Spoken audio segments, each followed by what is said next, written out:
కేసీఆర్ గారిని, ఆ రోజు నీటిపారుదల శాఖ మంత్రిలో హరీష్ రావు గారిని, అప్పుడు ఉన్నటువంటి అధికారులను ఏ విధంగా వాళ్ళకు నమ్మినటువంటి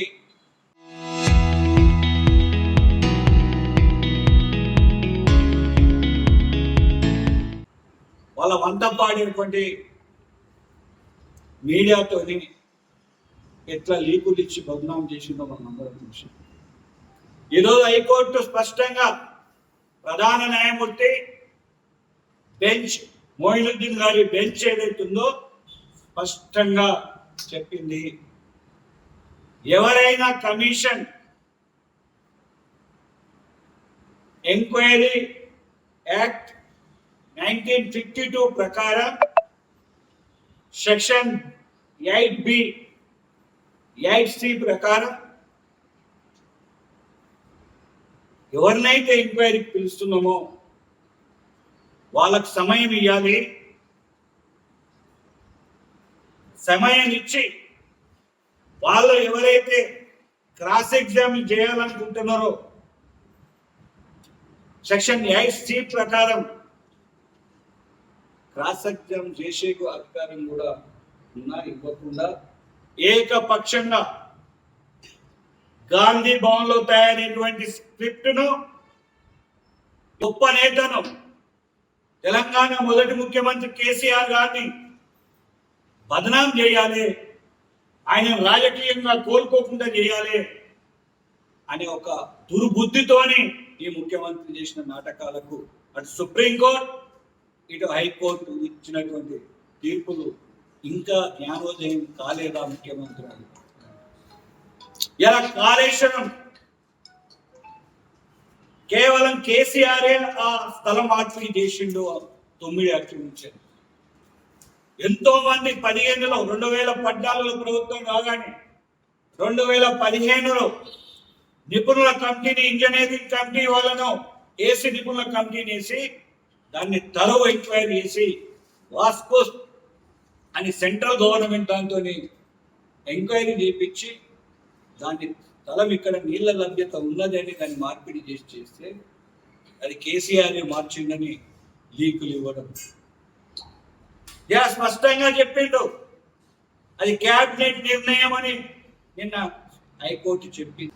పొద్దంతా ఇక్కడ కాంగ్రెస్ గురించి చెప్తాడు, రాహుల్ గాంధీని ప్రధానమంత్రిని చేస్తా అంటాడు, ఢిల్లీ పోయి కేంద్ర మంత్రుల దగ్గర వంగి సలాములు కొట్టేస్తాడు.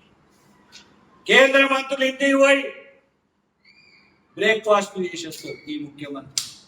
ఖచ్చితంగా భవిష్యత్తులో ఈ రోజు చెప్తా ఉంది బీఆర్ఎస్ పార్టీ, మేము చెప్తా ఉన్నాం, కాంగ్రెస్ పార్టీని బొందబెట్టి రేపు బీజేపీలో కలిసింది ఖాయమీ రేవంత్ రెడ్డి.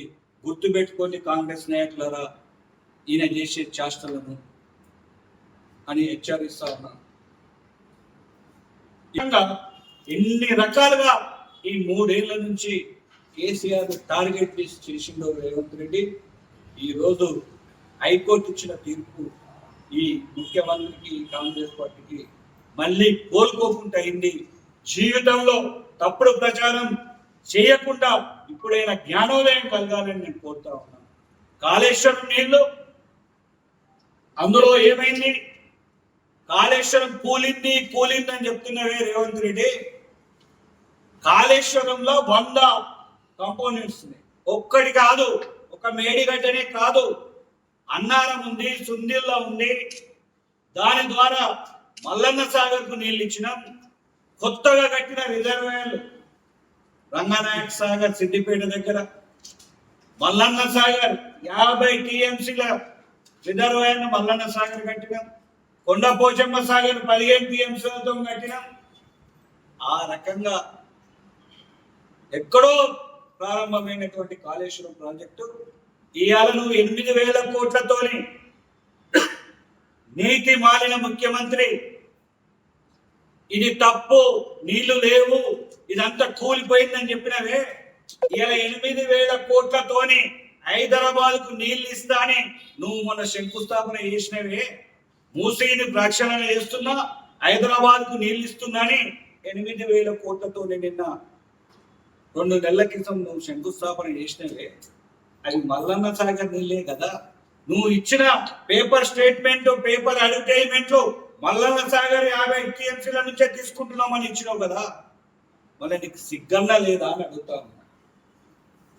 కాళేశ్వరం కూలిందని ఆ కాళేశ్వరం నీళ్ళని నువ్వు ఎట్లా హైదరాబాద్ తీసుకుపోతున్నావు?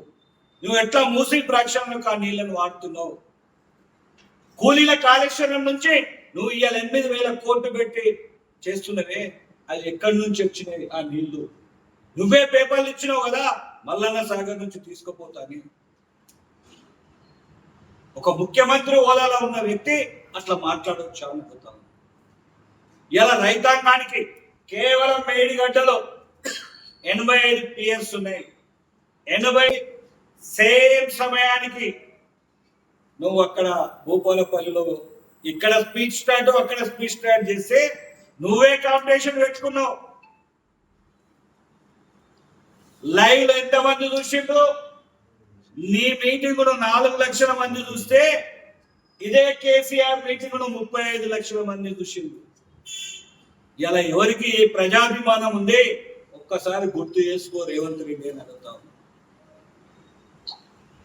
నువ్వు రైతాంగాన్ని నోట్ల 2.5 ఏళ్ల నుంచి మట్టి కొట్టి వాళ్ళని నానా ఘోషలు పెట్టి నీ రాజకీయ పదవి కాపాడుకోవడానికి చేసిన డ్రామా నువ్వే అన్నావు. నిన్న భూపాలపల్లిలో వచ్చే ఎన్నికల్లో బీఆర్ఎస్ పార్టీకి ప్రతిపక్ష హోదా దక్కకుండా చేస్తాను.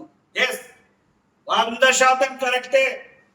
ప్రజలు ఆల్రెడీ డిసైడ్ అయ్యిండు అధికార పక్షం ఇవ్వడానికి.